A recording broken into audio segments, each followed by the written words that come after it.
ખૂબ સરસ બહેનો. ત્યારબાદ સ્પીચ લઈને આવશે નકુમ પ્રિયંકા. મારું નામ નકુમ પ્રિયંકા છે. હું ધોરણ 7માં અભ્યાસ કરું છું. મારા આદરણીય પ્રિન્સિપલ શ્રી શિક્ષક તેમજ મારા વાલા વિદ્યાર્થી મિત્રોને મારા પ્રણામ. હું આજે આપની સમક્ષ 15મી ઓગસ્ટ એટલે કે સ્વાતંત્ર્ય દિન વિશે 2 શબ્દ રજૂ કરીશ. આશા છે કે તમે બધા મારી વાતને શાંતિથી સાંભળશો. 15મી ઓગસ્ટ એટલે કે સ્વાતંત્ર્ય દિન. લાંબા સમય સુધી અંગ્રેજોએ આપણા દેશમાં રાજ્ય કર્યું. આપણે પરતંત્ર હતા, ગુલામ હતા. આપણો દેશ સ્વતંત્ર થાય તે માટે મહાત્મા ગાંધીજી અને બીજા નેતાઓએ પ્રયત્ન કર્યા. સ્વતંત્રતા મેળવવા માટે ઘણા શહીદો થયા. સન 1947ના ઓગસ્ટ માસની 15મી તારીખે આપણે આઝાદી હાંસિલ કરી.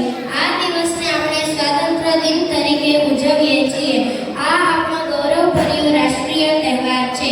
15મી ઓગસ્ટના 3 રાષ્ટ્રીય તહેવાર છે, જેમાં 26મી જાન્યુઆરી એટલે કે પ્રજાસત્તાક દિન, 15મી ઓગસ્ટ એટલે કે સ્વાતંત્ર્ય દિન અને 2જી ઓક્ટોબર એટલે કે ગાંધી જયંતિ.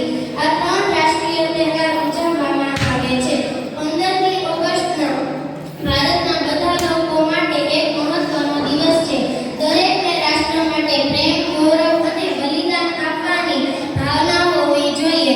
આ દિવસે શાળાઓમાં ધ્વજવંદન થાય છે, રાષ્ટ્રધ્વજને સલામી આપવામાં આવે છે અને રાષ્ટ્રગીતો, દેશભક્તિ ગીતો, દેશપ્રેમના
माओ ने अपना लाल वो ना जाने वो माए कैसे सोई होगी।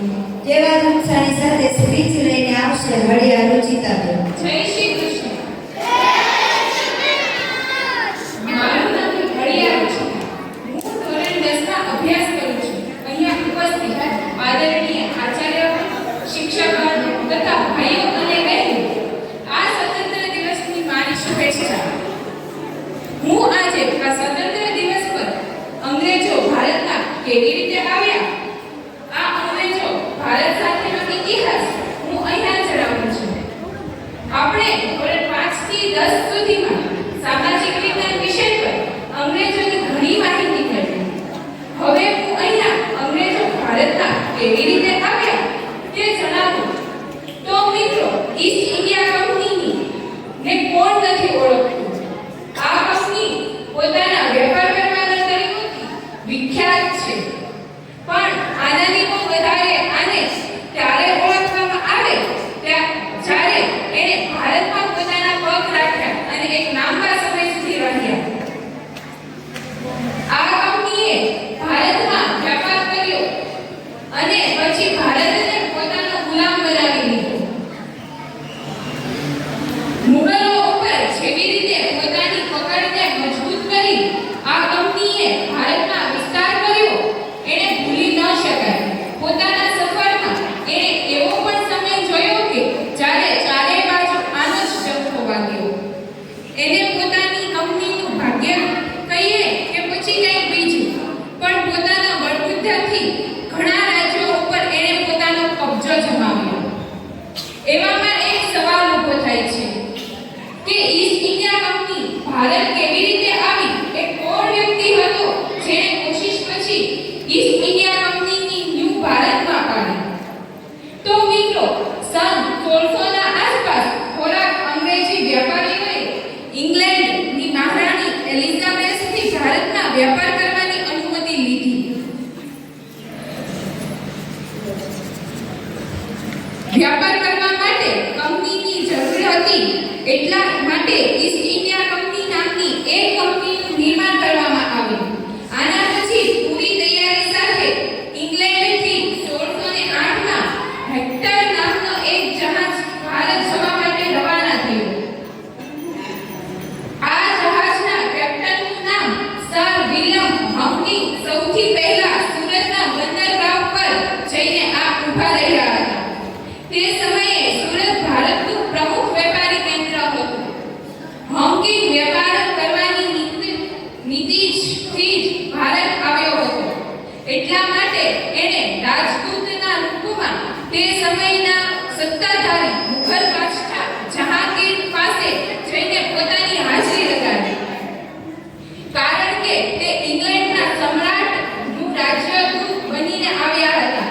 માટે જહાંગીર ભારતીય પરંપરા અનુસાર અતિથિનું વિશેષ સ્વાગત કર્યું અને સાથે એણે પુરસ્કાર આપીને સન્માનિત પણ કર્યું.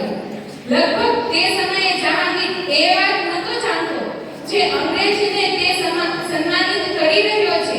એક દિવસ આ જ અંગ્રેજોનો વંશજ ભારત પર શાસન કરશે અને આપણા શાસકો અને જનતાને પોતાનો ગુલામ બનાવી લેશે. અંગ્રેજોના આવ્યાથી પહેલા પુર્તગાલી ભારત આવી ચૂક્યા હતા અને તે જહાંગીર માટે ચુનૌતી એ હતી કે પુર્તગાલીઓને પોતાના રસ્તા પરથી કેમ હટાવવા. માટે એણે જહાંગીરને પુર્તગાલીઓના વિરુદ્ધ ભડકાવવાનું શરૂ કરી દીધું. શરૂઆતમાં એણે સમસ્યા થઈ, પણ ધીમે ધીમે પોતાની યોજનાઓમાં કામયાબ થયો. આટલું જ નહીં, તે જહાંગીર પાસેથી થોડી વિશેષ સુવિધાઓ અને અધિકાર લેવામાં પણ સફળ રહ્યો. આના પછી જલ્દી જ હંકિંગ પુર્તગાલીઓના જહાજને લૂંટી લીધું. અસર માટે જેટલું બને એટલો જલ્દીથી સુરતમાં પુર્તગાલીઓનો વેપાર ઠપ કરવા માંગતો હતો, જેનાથી એનો રસ્તો સફાઈથી સાફ થઈ શકે. આ જ કડીમાં 6 ફરવરી 1663 ના રોજ એણે બાદશાહ જહાંગીર પાસેથી એક સારી ફરમાન જારી કરાવી દીધી. લીધે અંગ્રેજોને સુરતમાં કારખાનું બનાવીને વેપાર કરવાની મંજૂરી મળી ગઈ. આની સાથે સાથે જહાંગીરે પણ મંજૂરી આપી અને તેના રાજ દરબારમાં ઇંગ્લેન્ડનો રાજદૂત રહી શકે છે.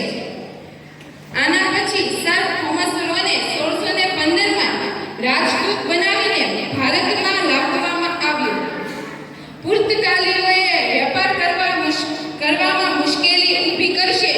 ખાલી થોમસ રોજ નહીં પણ બીજા બધા અંગ્રેજ અધિકારીઓ આ વાત જાણતા હતા અને લગભગ એટલા જ માટે થોમસ રોને ભારત બોલાવવામાં આવ્યો. કારણ કે થોમસ રો પોતાની કૂટનીતિઓ માટે આખો બ્રિટનમાં મશહૂર હતો.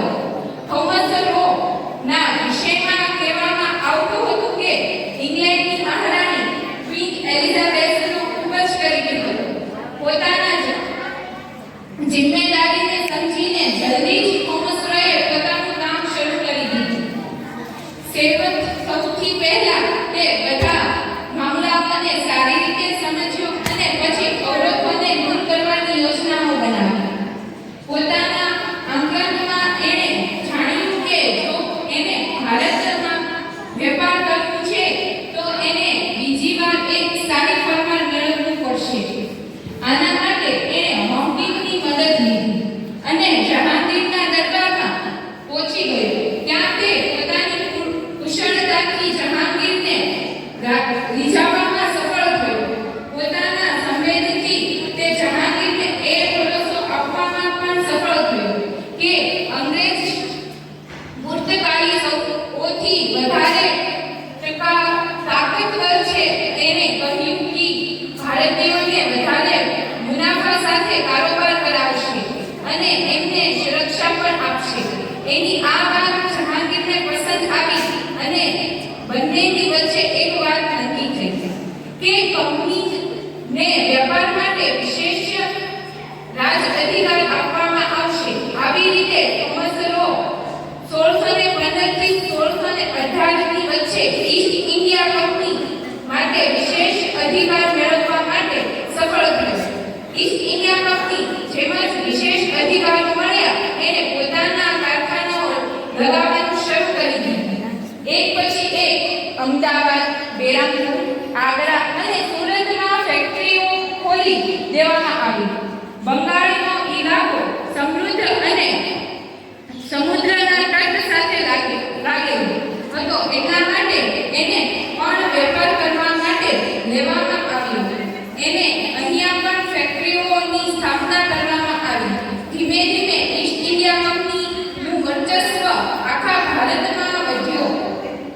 કંપની માટે ક્યારેક પુર્તગાલી એ મોટી મુસીબત હતા.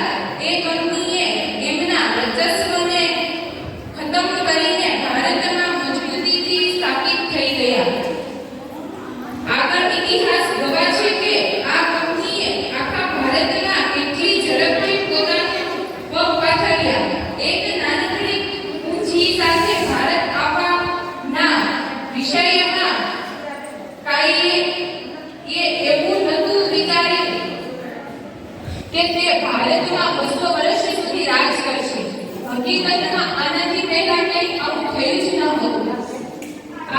બાપુરાવાળા દિવસોમાં અંગ્રેજોએ ભારતને પોતાનો ગુલામ બનાવી દીધો અને ઈસ્ટ ઇન્ડિયા કંપનીએ આગળના 200 વર્ષ સુધી ભારત ઉપર રાજ કર્યું.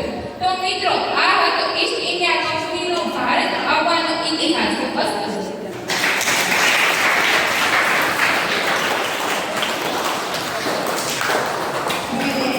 ધોરણ 7 ની બહેનો.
निशान। मेरा नाम गवार जनीशा नरेश भारत। मैं दूसरी कक्षा में पढ़ती हूँ। मैं झांसी की रानी हूँ। मैं नहीं डरने वाली हूँ। मैं प्रतिज्ञा करती हूँ। मैं मेरी जैसी किसी को नहीं दूंगी। मैं मेरा देश का सर ऊंचा रखूंगी। हम लड़ेंगे ताकि हमारी आने वाली पीढ़ियां आजादी का उत्सव मना सके।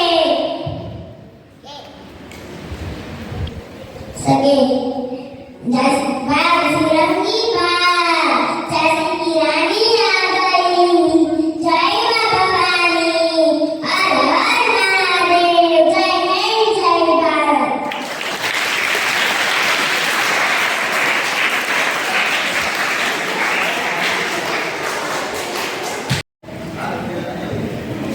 આજે સૌથી પહેલા આપણે તે સ્વતંત્ર સેનાનીઓને નમન કરવા જોઈએ જેમણે આપણા દેશને આઝાદ કરવા માટે પોતાનું સર્વસ્વ બલિદાન કરી દીધું છે. આ દિવસે આપણે મહાત્મા ગાંધી, ભગતસિંહ, સુભાષચંદ્ર બોઝ, સરદાર વલ્લભભાઈ પટેલ જેવા સેંકડો મહાન સ્વતંત્ર સેનાઓને ત્યાગ, તપસ્યા અને બલિદાનને યાદ અપાવે છે. સરસ મજાનું નાટક લઈને આવશે રાજભાઈ અને કપિલભાઈ.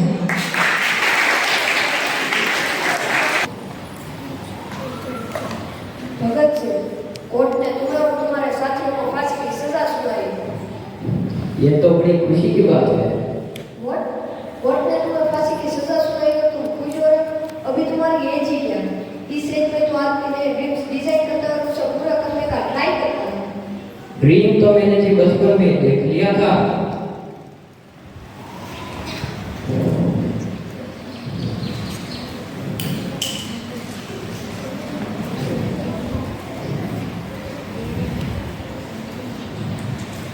ये देख रहे हैं आप? इस मिट्टी को तुम ड्रीम्स बोलते हो? हाँ, ये कोई मामूली मिट्टी नहीं है। ये जलियांवाला बाग की मिट्टी है जिसमें मेरे देशवासियों का लहू मिला हुआ है। इसे मैं हरदम अपने साथ रखता हूँ ताकि ये मेरे सपने, मेरे मकसद और मेरे वजूदों की याद दिलाती रहे, जिसका नाम है आज़ादी। तुम्हें क्या लगता है तुम्हारी फांसी से आजादी मिल जाएगी? जब बहता खून शहीदों का तकदीरें की, मुझे पता है कि मेरी कुर्बानी यूं ही जाया नहीं जाएगी। देखो Bhagat Singh, your good woman भी। बस एक बार तुम हमारी गवर्नमेंट को अपॉर्चुनिटी लेटर लिख के देंगे।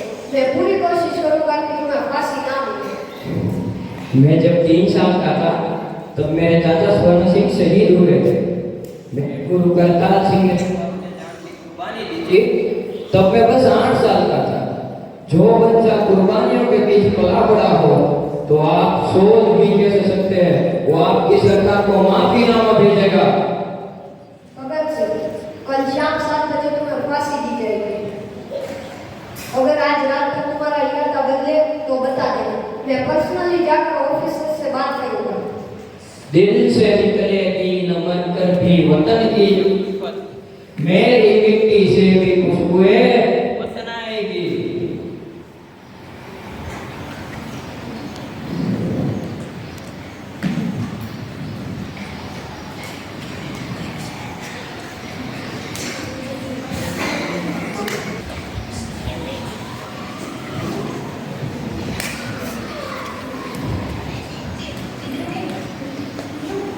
Bhagat Singh, your last wish, अंतिम इच्छा है कोई तुम्हारी?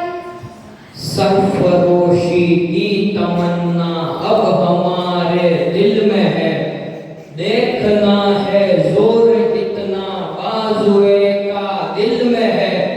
वक्त आने दे बता देंगे तुझे आसमां, हम अभी से क्या बताए क्या हमारे दिल में है।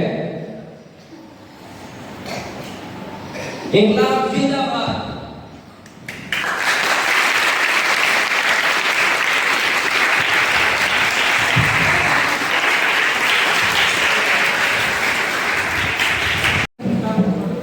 ખૂબ સરસ ભાઈઓ. ફરીવાર તે ભાઈ માટે જોરદાર તાળી.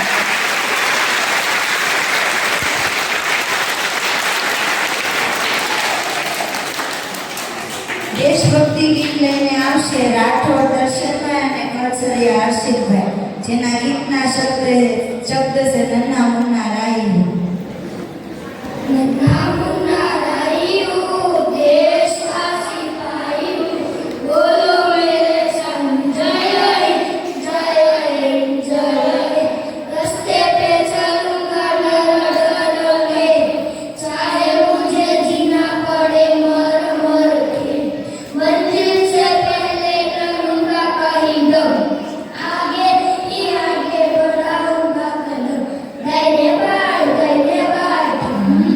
नन्ना मुन्ना राहियो देशवासी भाइयों, बोलो मेरे संजय जय जय. धूप में पसीना बहाऊंगा जा, हरे भरे खेत में रहेंगे वहाँ. धरती पे पापी न पाएंगे जन्म, आगे ही आगे बढ़ाएंगे कदम. धन्यवाद धन्यवाद. नन्ना मुन्ना राहियो देशवासी भाइयों, बोलो मेरे संजय जय जय. नया है जमाना तेरी नई है डगर, देश को बनाऊंगा मशीनों का नगर. भारत किसी से नहीं रहेगा कम, आगे ही आगे बढ़ाऊंगा कदम. धन्यवाद धन्यवाद. नन्ना मुन्ना राहियो देशवासी भाइयों, बोलो मेरे संजय जय जय. बड़ा होके देश का सहारा बनूंगा, दुनिया की आंखों का तारा बनूंगा. रखूंगा ऊंचा तिरंगा हरदम, आगे ही आगे बढ़ाऊंगा कदम. धन्यवाद धन्यवाद. नन्ना मुन्ना राहियो देशवासी भाइयों, बोलो मेरे संजय जय. शांति की नगरी है मेरे ये वतन, सबको सिखाऊंगा मैं प्यार का चलन. दुनिया में गिरने नहीं दूंगा कोई दम, आगे ही आगे बढ़ाऊंगा कदम. धन्यवाद धन्यवाद. नन्ना मुन्ना राहियो देशवासी भाइयों, बोलो मेरे संजय जय जय.